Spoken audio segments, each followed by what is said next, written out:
پاکستان میں ایک بہت بڑا فیول بحران سر اٹھا رہا ہے۔ پیٹرول پمپس کے خشک ہونے کا خطرہ ہے اور قیمتیں پہلے ہی آسمان کو چھو رہی ہیں۔ تو آخر ہم اس صورتحال تک پہنچے کیسے اور اب آگے کیا ہونے والا ہے؟ آئیے اس پوری صورتحال کو تفصیل سے سمجھتے ہیں۔ اس بحران کی جڑیں، جیسا کہ ڈان.com کا یہ جملہ بتا رہا ہے، مشرق وسطیٰ کے حالات سے جڑی ہیں۔ یہ اب کوئی دور کی بات نہیں رہی، اس کے اثرات اب براہ راست پاکستان کی معیشت اور ہم سب کی روزمرہ کی زندگی پر پڑنا شروع ہو گئے ہیں۔ اور یہ بحران کتنا سنگین ہو سکتا ہے، اس کا اندازہ اس ایک عدد سے لگایا جا سکتا ہے: 70%۔ جی ہاں، پیٹرولیم ڈیلرز کے مطابق ملک کے 70% پیٹرول پمپس پر تیل ختم ہو سکتا ہے۔ ذرا سوچئے، اگر ایسا ہوا تو ملک کے ٹرانسپورٹ سسٹم اور معیشت کا کیا حال ہوگا؟ تو سوال یہ پیدا ہوتا ہے کہ آخر یہ سب اچانک ہو کیوں رہا ہے؟ آئیے ان وجوہات کو ایک ایک کر کے دیکھتے ہیں جنہوں نے پاکستان کو اس نازک موڑ پر لا کھڑا کیا ہے۔ سب سے پہلا اور سب سے فوری خطرہ ہے پیٹرول پمپس کا خشک ہو جانا۔ ڈیلرز نے تو وارننگ بھی دے دی ہے کہ 9 مارچ سے پمپس بند ہونا شروع ہو سکتے ہیں۔ اچھا، تو اس قلت کی فوری وجہ کیا ہے؟ وہ ہے آئل مارکیٹنگ کمپنیوں یعنی OMCs کا ایک فیصلہ۔ انہوں نے پیٹرول پمپس کو دی جانے والی فیول سپلائی میں بہت بڑی کٹوتی کر دی ہے، جس کی وجہ سے ڈیلرز کے پاس بیچنے کے لیے تیل ہی کم پڑ گیا ہے۔ اور یہ کوئی معمولی کٹوتیاں نہیں ہیں۔ ڈیزل کی سپلائی تو کوٹے کے صرف 20% تک محدود کر دی گئی ہے اور پیٹرول کی سپلائی تقریباً آدھی کر دی گئی ہے۔ یہ سپلائی چین میں ایک بہت بڑا خلا ہے جو پورے سسٹم کو ہلا سکتا ہے۔ اب یہاں صورتحال مزید پیچیدہ ہو جاتی ہے، کیونکہ حکومت اور ڈیلرز دونوں کی باتوں میں زمین آسمان کا فرق ہے۔ ملک میں فیول کے ذخائر پر دونوں کی رائے بالکل مختلف ہے۔ ایک طرف حکومت کا دعویٰ ہے کہ ہمارے پاس تقریباً 1 مہینے کا ذخیرہ موجود ہے، لیکن دوسری طرف ڈیلرز کی کہانی بالکل الگ ہے۔ ان کا کہنا ہے کہ ڈیزل تو صرف 7 سے 10 دن کا بچا ہے۔ یہ صرف اعداد و شمار کا فرق نہیں، یہ بحران کی نوعیت پر 2 بالکل مختلف کہانیاں ہیں۔ اسی اختلاف کی وجہ سے 2 بیانیے بن گئے ہیں۔ ڈیلرز کا سوال ہے کہ بھائی، جب آئل کمپنیاں ہی ہمیں فیول نہیں دے رہیں تو ہم پر ذخیرہ اندوزی کا الزام کیسے لگ سکتا ہے؟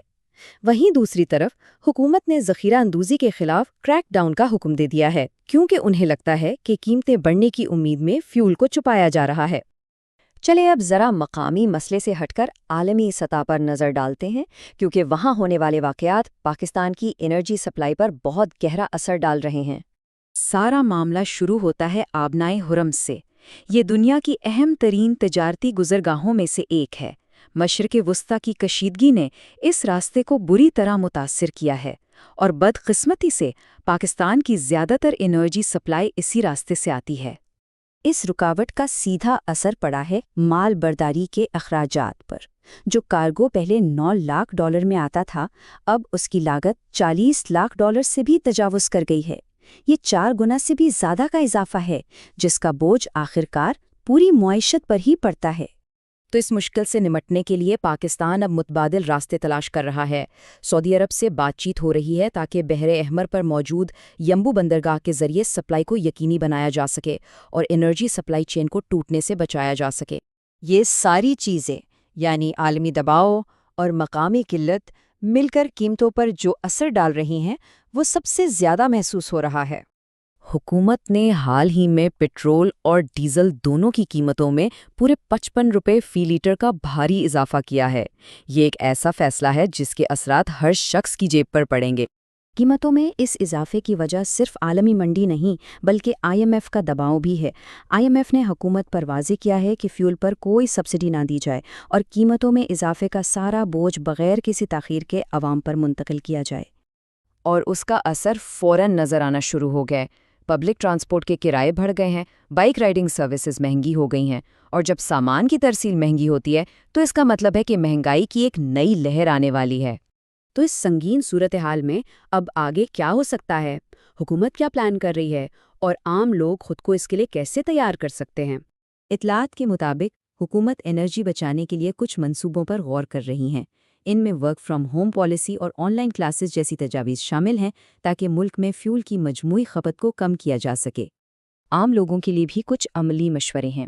اپنی گاڑی کی ٹینکی کو آدھا بھرا رکھنے کی کوشش کریں، غیر ضروری سفر سے پرہیز کریں اور اوگرا اور وزارت پیٹرولیم کے اعلانات پر نظر رکھیں تاکہ آپ کو تازہ ترین صورتحال کا علم رہے۔